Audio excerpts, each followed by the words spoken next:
എന്തുകൊണ്ടാണ് IVF പരാജയപ്പെടുന്നത്? പലപ്പോഴും രോഗികളെ ചോദിക്കാറുണ്ട്. IVFിൻ്റെ സക്സസ് റേറ്റ് ഒരു 35-40% ആണ്. ഇത് നമ്മൾ വ്യക്തമായിട്ട് മനസ്സിലാക്കണം. ഇവിടെ പല കാര്യങ്ങളും രോഗികൾ മനസ്സിലാക്കണം. പലപ്പോഴും IVF പരാജയപ്പെടുന്നതിൻ്റെ കാരണം ഒന്ന് ഈ പുവർ ക്വാളിറ്റി എംബ്രിയോ അല്ലെങ്കിൽ ഇംപ്ലാന്റേഷൻ, അതായത് ഭ്രൂണത്തിൻ്റെ നിലവാരക്കുറവ് അല്ലെങ്കിൽ ഭ്രൂണം ഗർഭാശയ ഭിത്തി പരിപിടിച്ച് വളരുന്ന ലെവലിലുള്ള പ്രോബ്ലമാണ്. അപ്പോൾ എന്താണ് ഈ പുവർ ക്വാളിറ്റി എംബ്രിയോയുടെ പ്രോബ്ലം?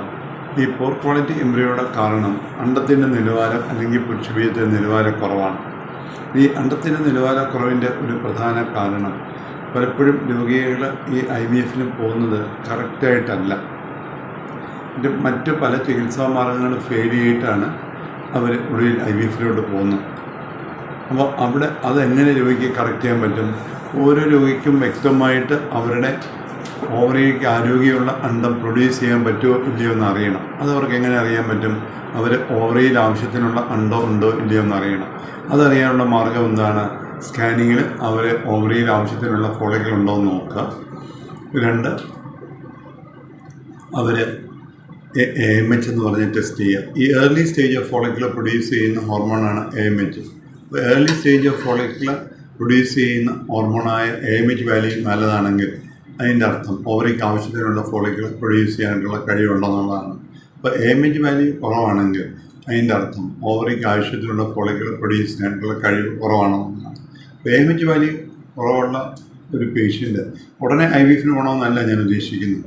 ആ പേഷ്യൻ്റ് നോർമലി ട്രൈ ചെയ്യാം. പക്ഷേ കിട്ടുന്നില്ലെങ്കിൽ അവർ ടാബ്ലറ്റ് പ്ലസ് ഇഞ്ചക്ഷൻ എടുത്തിട്ട് ഒരു 3 or 4 സൈക്കിൾ ട്രൈ ചെയ്ത് നോക്കി, അവർ ലാപ്രോസ്കോപ്പി ചെയ്തു 3 or 4 സൈക്കിൾ നോക്കി കിട്ടുന്നില്ലെങ്കിൽ മെയിൻ ഫാക്ടർ നല്ലതാണെങ്കിൽ അവർ IVFിലോട്ട് പോകണം.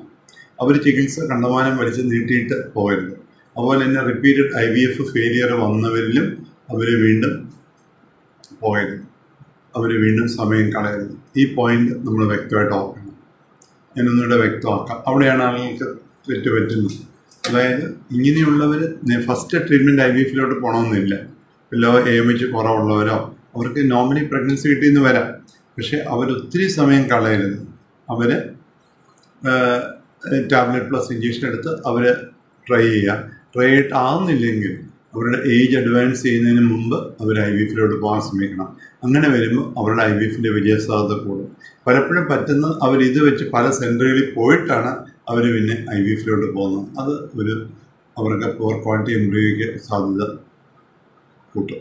അതുപോലെ തന്നെ മെയിൽ ഫാക്ടർ പ്രോബ്ലം ഉണ്ടെങ്കിൽ, ഇപ്പം വൈഫിൻ്റെ എക്വാളിറ്റി AMH വാല്യൂ കുറവാണെങ്കിൽ മെയിൽ ഫാക്ടറും പ്രോബ്ലം ഉണ്ടെങ്കിൽ അത് അവരെയും ഡീറ്റെയിൽ ആയിട്ട് നോക്കണം. വെരിക്കോസിലുണ്ടോ, പുകവലിയുണ്ടോ, സ്ട്രെസ് ഫാക്ടർ ഉണ്ടോ, അമിത തൂക്കമുണ്ടോ, അല്ലെങ്കിൽ ലഹരി ഉപയോഗിക്കുന്നുണ്ടോ, അങ്ങനെയുള്ള ഫാക്ടർ ഉണ്ടെങ്കിൽ അത് കറക്റ്റ് ചെയ്യാൻ നമ്മൾ പ്രത്യേകം ശ്രദ്ധിക്കണം. ആ ഫാക്ടർ നമ്മൾ പ്രത്യേകം ശ്രദ്ധിക്കേണ്ടതായിട്ടുണ്ട്. അപ്പോൾ അങ്ങനെ ഉണ്ടെങ്കിൽ മെയിൽ ഫാക്ടർ നമ്മൾ ഒരുപോലെ തന്നെ കറക്റ്റ് ചെയ്യണം. ഈ പോയിന്റ് വളരെ പ്രാധാന്യമുള്ളതാണ്. അതുപോലെ തന്നെ അമിത തൂക്കം ഉണ്ടെങ്കിൽ നമ്മളത് ശ്രദ്ധിക്കണം.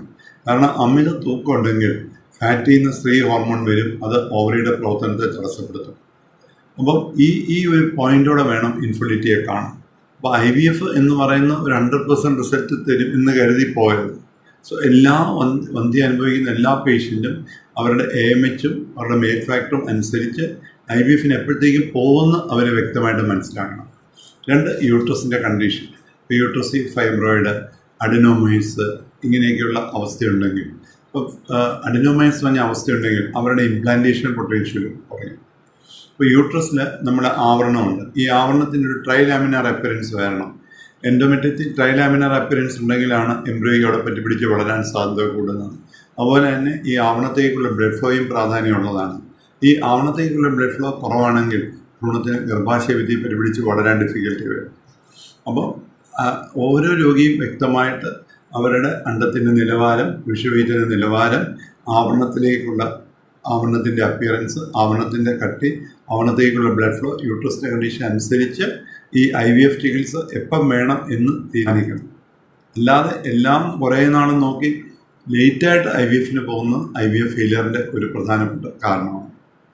അടുത്ത IVFിൻ്റെ ഒരു പ്രധാനപ്പെട്ട കാരണം ഇംപ്ലാന്റേഷൻ ലെവലിൽ വരുന്ന പ്രോബ്ലമാണ്. ഇപ്പം നമ്മൾ IVF നമുക്ക് പല ചെയ്യാം. Day 3 എംബ്രിയോ ചെയ്യാം, നമുക്ക് Day 5 എംബ്രിയോ ചെയ്യാം. ചില കേസുകളിൽ Day 5 എംബ്രിയോയെക്കാളും ആണ് ബ്ലാസ്റ്റോസിസ്റ്റ് എംബ്രിയോ. എല്ലാ എംബ്രിയോയും ഡേ 5 വരെ എത്തത്തില്ല. ഡേ 3 എംബ്രിയോ കാണും ഇംപ്ലാന്റേഷൻ ചാൻസ് കൂടുതൽ ഡേ 5 എംബ്രിയോ കാണും. പക്ഷേ ഡേ 3 എംബ്രിയോയ്ക്ക് ഡേ 5 എംബ്രിയോ വരെ എത്താൻ പറ്റിയില്ലെങ്കിൽ നമ്മുടെ വിജയസാധ്യത നമുക്ക് നമ്മുടെ എല്ലാ ഡേ 3 എംബ്രിയോയ്ക്കും ഡേ 5 എംബ്രിയോയ്ക്ക് വരെ എത്തിക്കണമെന്ന് വരത്തില്ല. അപ്പം ചിലർക്ക് എഗ്ഗിൻ്റെ നമ്പർ കുറവാണെങ്കിൽ അവർക്ക് ഡേ 5 വരെ എത്തണമെന്നില്ല. അപ്പം ഞാൻ പറയാൻ ശ്രമിക്കുന്നത് ഇങ്ങനെയുള്ള കാര്യങ്ങൾ അറിഞ്ഞിട്ട് വേണം നമ്മളത് IVF പ്ലാൻ ചെയ്യാൻ. അപ്പോൾ ഈ ഓവറിയുടെ റിസർവ് കൂടുതലായിട്ടുള്ളവർക്ക് ബ്ലാസ്റ്റോസിസ്റ്റ് ട്രാൻസ്ഫറിലോട്ട് ട്രൈ ചെയ്യാവുന്നതാണ്. അപ്പോൾ ഒരാളുടെ ഓവറിയുടെ റിസർവ്, യൂട്രസിന് ആവരണം, മെയിൽ ഫാക്ടർ, ഇങ്ങനെയുള്ള ഫാക്ടർ കൺസിഡർ ചെയ്ത് നമ്മൾ IVFിലോട്ട് പോവുകയാണെങ്കിൽ IVFിന് വിജയസാധ്യത കൂടാൻ പറ്റും. IVFിൻ്റെ വിജയസാധ്യത കുറഞ്ഞതിൻ്റെ ഒരു പ്രധാന കാരണം അണ്ടത്തിൻ്റെ നിലവാരക്കുറവ്, പുരുഷബീജ നിലവാരക്കുറവ്, യൂട്രസിന് ആവരണത്തിൻ്റെ പ്രശ്നം, ശരിയായിട്ടുള്ള സമയത്ത് IVFിലോട്ട് പോകുന്നില്ല എന്നുള്ളത്.